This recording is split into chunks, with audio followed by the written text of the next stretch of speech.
Friend, তো আমি আজ চলে এসেছি একটা নতুন রেসিপি নিয়ে, যেটা হচ্ছে কেএফসি চিকেন। আজকের আমি চেষ্টায় রয়েছি, তো বানাতেও চলেছি সেটা। তো আমি প্রথম চিকেনটা ধুয়ে নিয়েছি। ধুয়ে আমি মধ্যে নুন আর গোলমরিচ গুঁড়ো, যেটা ব্ল্যাক পেপার বলে, সেটা আমি দিয়ে দিয়েছি। দেখতেই পাচ্ছেন কালো কালো হয়ে রয়েছে, দেখুন।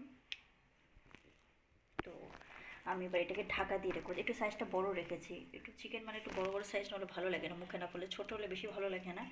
তো এই দেখুন বড় বড় সাইজ আছে। এটা ভালো করে ভাজতে হবে, তেলটা বেশি দিয়ে, তাহলে ভালো লাগবে, নাহলে কম তেল হলে আরও ভালো লাগবে না। তো আমি এটাকে ঢাকা দিয়ে রেখে দেবো। দিয়ে আমি এটাকে আর অন্য কাজগুলো করতে থাকি। তো আমি এখানে ময়দা নিয়ে নিয়েছি, দেখুন এটা ময়দা। একটুখানি ধনে নিয়েছি, একটুখানি লঙ্কার গুঁড়ো নিয়েছি। আর আর এবার আমি এটাকে এমনি মিক্স করে আর একটু নুন দেবো এর মধ্যে। নিয়ে যেটুকুনি লবঙ্গ গুঁড়ো আছে, লবঙ্গ গুঁড়োও দেবো একটুখানি, একটু দেখুন। তো আমি এর মধ্যে একটু লবঙ্গ গুঁড়ো দিয়ে দিচ্ছি, যেটা এই যে লবঙ্গ গুঁড়ো দিয়ে দিলাম। তো আমি এর মধ্যে দিয়ে দিচ্ছি একটু নুন। ওটার মধ্যে দেওয়া আছে, এর মধ্যে একটু নুন দিলে ভালো লাগবে না, একটু হালকা।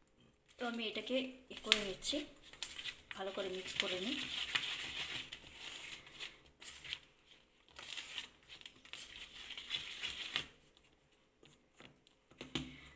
এরপর আমি নিয়েছি দুটো ডিম আছে, এবার ডিম দুটোকে আমি ফাটিয়ে নেবো, সেটা দেখতে থাকুন।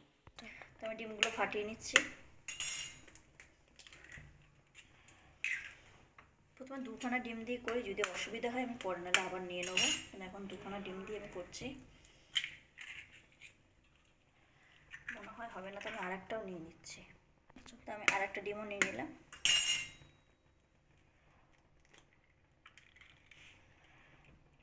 তো আমি এর মধ্যে নুন দিয়ে দেবো। তো আমি এর মধ্যে নুনটা দিয়ে নিলাম, অল্প করে নুন দিলাম। নুন দিয়ে এবার আমি এটাকে ফাটিয়ে নেবো, এটা দিয়ে ফাটিয়ে নিচ্ছি আমি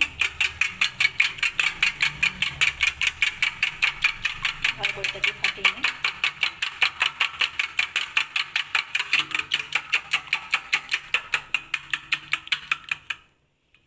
তা আমি দেখুন, এইটা একটা ডিম মাংস, মানে ডিম মাংসটাকে প্রথমে এখানে নেবো, এখান থেকে এখানে, এখান থেকে এখানে করে তারপর আমি তেলে দেবো। তো আমি এর মধ্যে কটা দিতে রয়েছি, কটা এর মধ্যে দিয়ে রাখি, তারপর ওখান থেকে তুলে এর মধ্যে দিয়ে এর মধ্যে করে নেবো, তাহলে তাড়াতাড়ি হয়ে যাবে। মানে একটা একটা করতে সময় লাগবে। তো আমি এর মধ্যে দিয়ে দিচ্ছি, ওখানে কড়াই বসিয়ে দিয়েছি, তেল দিয়ে দিয়েছি, দেখে দাও। কড়াই বসিয়ে দিয়েছি, তেলও দিয়ে, তেলটা ততক্ষণ গরম হোক। ততক্ষণ আমি মাংসটা দেখি ম্যারিনেট করতে থাকি। একটা বড় লেগ পিস আছে, তো এর মধ্যে আমি এটা করে নিই, ততক্ষণ করে আবার ডিমের মধ্যে ম্যারিনেট করে দেবো। তো এই জন্য সব কটা দিয়ে দিচ্ছি। সঙ্গে থাকুন, দেখতে থাকুন। ভালো লাগলে লাইক করবেন, কমেন্ট করবেন, যে খেতে চায় চলে আসবেন। তো একটা আমি করেছি, আমি দিয়ে দিচ্ছি এর মধ্যে। আমি তেলটা একটু কমিয়ে নিচ্ছি, গ্যাসটা বেশি থাকলে হবে না। তো এদিকে দেখুন, তো এই দেখুন ময়দা থেকে তুলে আমি প্রথমে ডিমের মধ্যে করছি, করে আবার ময়দার মধ্যে আমি দিয়ে দেবো, আবার আমি এর মধ্যে দিয়ে দেবো।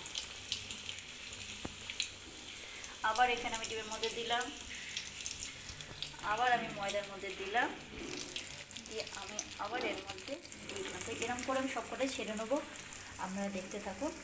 তো পকোড়াটা এরকম হয়েছে, টিস্যু পেপারের উপর রেখে দিয়েছি। কেমন হয়েছে জানাবেন।